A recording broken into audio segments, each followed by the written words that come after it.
Hello, Dwayne Hall. Kyla, good morning. How are you? I'm great. How are you doing? I am good. We're on Good. month 4 of working from home for the most part, so definitely learning to navigate through a little different time than what we were used to prior to March. Yeah, you were on the road a lot. Yes, it is interesting that to go from travel 3 to 4 days a week to travel Yeah. zero. It's been an adjustment, but it's actually it's allowed me to get back in touch with some things that maybe I should have been more in touch with, Yeah. like Well, seeing you my just, skyline, more than once or twice a week. well, that's a perfect setup. So, Dwayne, can you introduce yourself? Well, my name is Dwayne Hall. I am a regional sales manager for Steelcase. I've been with Steelcase for going on 12 years now. Live in Wow. Columbus, Ohio with Kyla, and have worked really closely with LOTH Columbus since I started, going back to a long time ago now, it feels like, but it definitely has flown Yeah. by. Yeah. Well, we love working with you, Dwayne. I have known you since I started with LOTH, and you have always been such a wealth of knowledge and support. So we are super excited to have you with Coffee with Kyla today. Happy to be here. And I have cheers. my I heard coffee. you have a Cheers. Star Wars mug. Yeah, Star Wars mug. Oh, My background is probably making it blurry, but one of my favorite mugs, Millennium Falcon and Han Solo.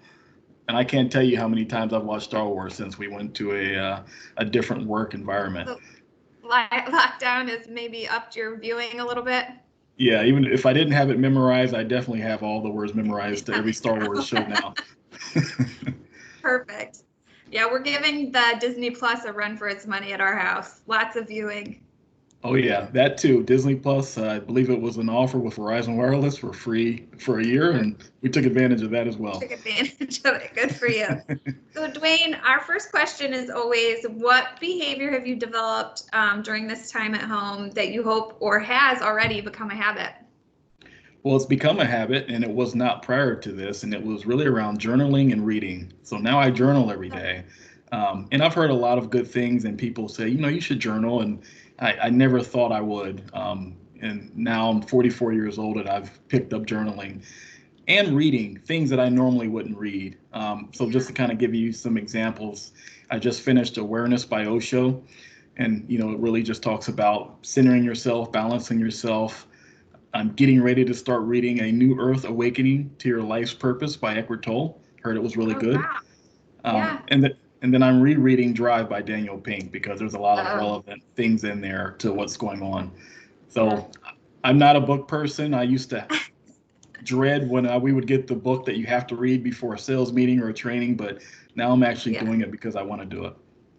That's awesome. I love that answer. And journaling, that's amazing. I'm so proud of you. Yeah, journaling is a good way to start my day. Yeah. To just kind of ground myself in what I want to get accomplished, what I think the day is going to be, and what I want it to be, and Yeah. then reflecting on that at the end of the day. Yeah, that's so good for, which I think we're going to get into today in some of our questions, kind of separating your home life and work life when you're Hmm. working from home and everything's kind of occurring in the same space, having some sort of separation mentally that you're starting your day and ending your day. So I think what you're doing with your journaling is a perfect well-being, mental health kind of awareness to make some separation there. Absolutely, and I've noticed definitely a difference in how I'm able to just turn it off because I think Yeah. right now we're always on. So Yeah. that journal entry at the end of the day is my way of turning it off and then Yeah. focusing on my personal life. Yeah, gosh, I love that. So that's a really good segue. We're at this point, you said, what, week 19, 4 Yes. months or so. Now we're really starting to learn a lot. So what have we learned, Dwayne? What are you seeing in the research coming from Steelcase and the realization of what work from home has really been? I think what we're learning and what we're seeing is that working from home can be effective in many ways. I mean, and I know we're going to dive deeper into those, but we're social creatures, so the need for social connection and interaction can't be duplicated by anything that we can do, whether it's Microsoft Teams or Zoom meetings, but it can work. And I think over time we will see diminishing returns of that just because of the longer we're not coming together in a space or as teams. I think there's going to be some consequences or opportunity cost to that. So that's one of the big ones that I think is, as we navigate the new now, I think working from home is becoming another part of the ecosystem, but it can't be the only ecosystem. Yeah. We talked about ecosystem for years, when, in the leading up to this time, how important it was to have choice and control. And, what you just mentioned is that's extending quite a bit to have more choice and more control. And the control has taken on a new level of safety, which I think we hadn't really seen before. So that kind of ecosystem has now engulfed the work from home and the physical safety of associates. I agree, and I think it still boils down to the employee experience. And we've spent a lot of time working together with clients and with the primary research that's come out around that employee experience in the office. Well, think about it. If you're a person at home that has poor equipment, your Wi-Fi isn't working, we were talking earlier, your dog's barking, someone's cutting the grass, you're not in an ergonomic chair. So all those things still impact your experience as an employee, even though you're physically not in a work location. So if that's a negative one because your home isn't set up properly to support working from home, then that's going to impact your well-being as well as your employee engagement with that organization that you're working for. Right. So great segue. Work from home misconceptions. I think we've been in this long enough, and you started to mention it, what we're learning about work from home and the realities of it. And I think there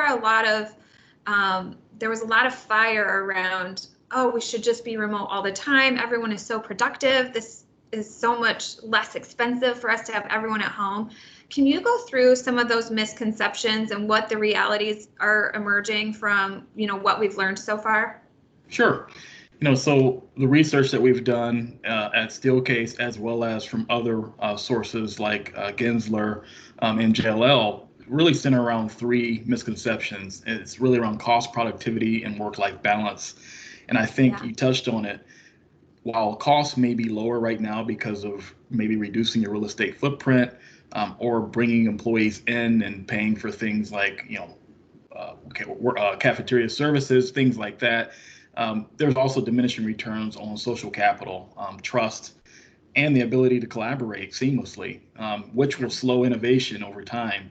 And leading organizations always need to innovate to stay on top and stay market leaders. So if we're at home and we're on video, we're not able to have solve those complex problems in person, the cost long term is going to greatly outweigh the short term cost savings that we're realizing. And then I would also put in there, when you think of the social capital aspect, what about the new employees?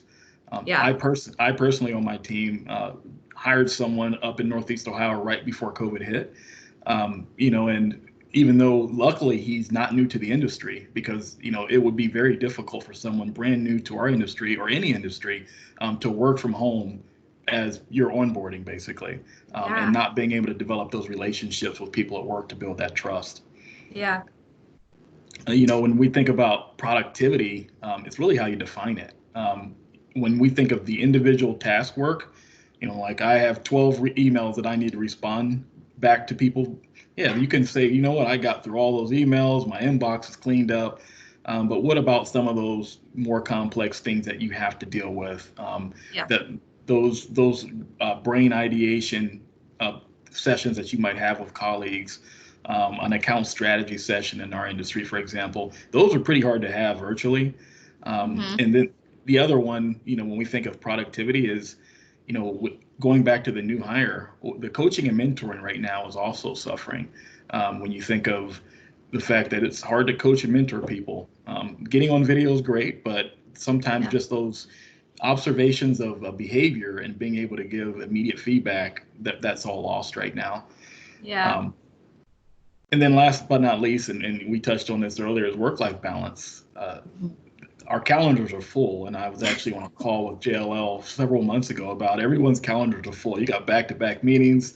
You're running to the refrigerator to make a quick sandwich before your next meeting, and that's not how we worked prior to this. And I think that the problem with that is, yeah, you're feeling like you're busy, and even though you might try and shut the computer down at 5, you get an email at 6, and you're like, oh, I was waiting to hear back. So you open your email back up.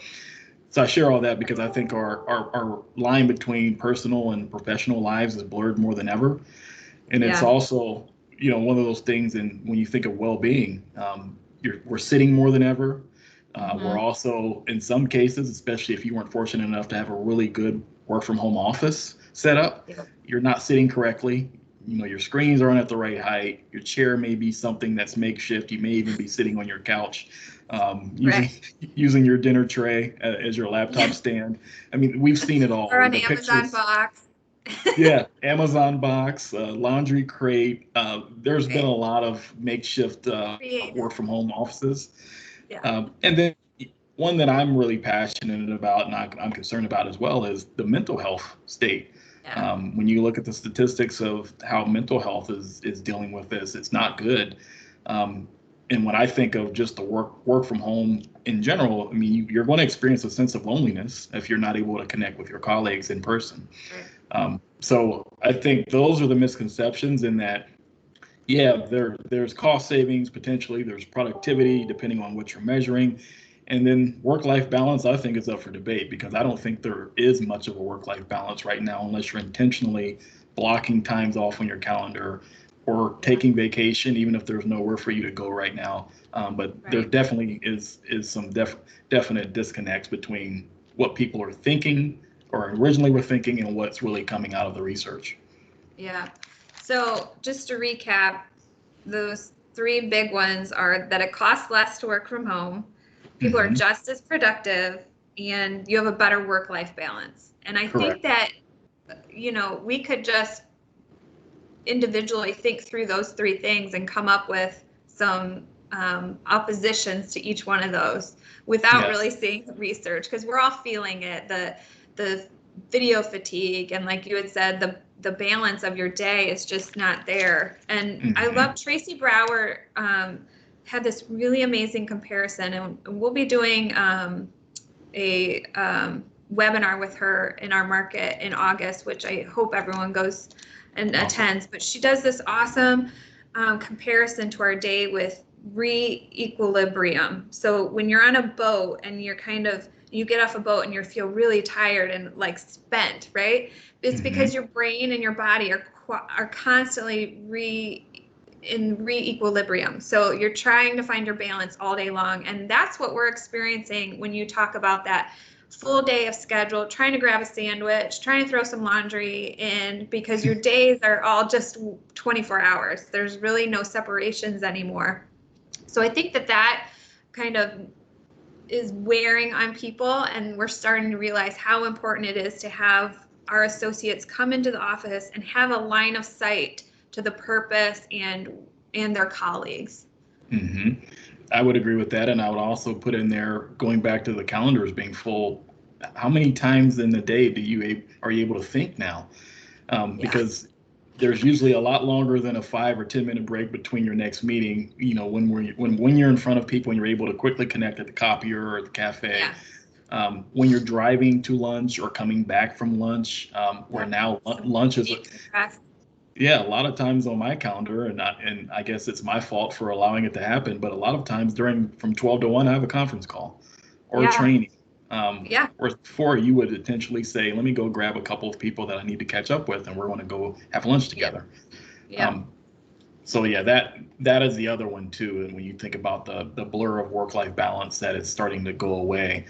So we need to be more intentional about how we pocket time and give ourselves time to, like you said, disconnect, take a walk, think. And now that we're in 4 months of it, I think everybody's getting a little better at doing that. Yeah.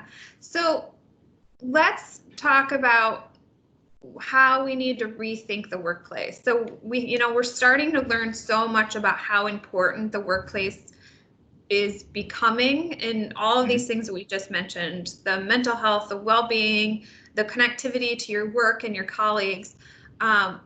What should be the outcome of the workplace to be? So what I think I'm aiming for is we've got to get it right. This is a really Mm-hmm. important time of rethinking the way we use our space and how we support our associates. So what do you think would be some good tips for that, or how do you think we need to rethink things? I think one of the things that we need to rethink is what are the ecosystems for that particular organization, because everyone's organization is going to be a little different based on their culture, based on their needs, based on the Yeah. nature of their business.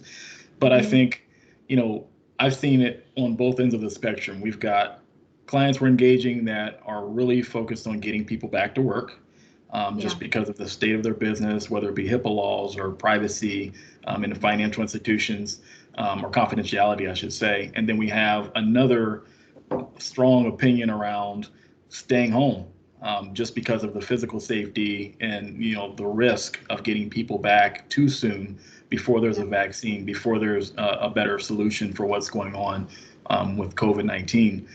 So I think it's somewhere in the middle, first off, but I think it's a couple of things. It's expanding that your ecosystem to at least include work from home, more private Yeah. spaces, Mm-hmm. high performing spaces that also have the ability to be flexible and be mobile. We Yep. talk a lot in our considerations around being fixed to fluid, being able to transition seamlessly from that. And even prior to everything that happened when COVID hit the United States, when we look at agile work, there's a lot of practices around being mobile and that Mm-hmm. should apply to what the new office looks like. And then I also think about, if we weren't big on digital transformation before all of this, then, as an organization, you're suffering right now. But I think Mm-hmm. most of the leading organizations knew that growth, innovation, and digital transformation were the top three things that were top of mind for their organization. So Yeah. rethinking how the digital and physical spaces merge together now. Yeah. Example of that could be the touchless office experience. So you're at home right now, but you go in a LOTH, you pull up your app, and then you find a space that's available, versus going in and walking around and exposing yourself to more people than you need to, especially with social Right. distancing being in play. And then also, space occupancy was also another thing that was getting really top of mind for organizations to better understand how spaces were being used. Well, now it's probably from a density perspective, as you try and decide, are you bringing 50% of your workforce back? Are you bringing 75%? What is that right number? What is that right number? Right. So there's a lot of technology out there that can merge with the physical space to help with that. So those are the top ones that I see. There's others, but I do think that the work change is inevitable. So we've got to make sure that it's not about, and I've heard a lot of people say this, and I usually challenge them, can't wait for things to get back to the way they were. I don't think Yeah. there is a getting back to the way they were. It's No. it's basically resetting and getting to where they are now and moving Yeah. forward. Right. So that's really, Jim Keen had an awesome quote. Within every crisis lies an opportunity. And I think you just touched on that. There's no getting back to normal. We are forever changed from this. And I fully believe that work and the workplace has been highly affected by this time. And we've been able to learn quite a bit about human nature and human needs. And we can really solve for that in the future because we have learned so much from this time. Mm-hmm. So, on that note, where do you think we're headed, Dwayne? What is this reinvention of work and culture? I think it's going to be a blend of things that even myself, I wasn't comfortable. It was funny. We would get on a Teams meeting and everyone would just have their little icon up. No one would get on video. There might be No, one or no two brave videos. souls. Yeah. But I wrote a couple things down, just kind of thinking through it. If we weren't living on video before, we are now. I mean, look at us. We're doing a video meeting. Yeah. And then I also think just the emergence of new technologies.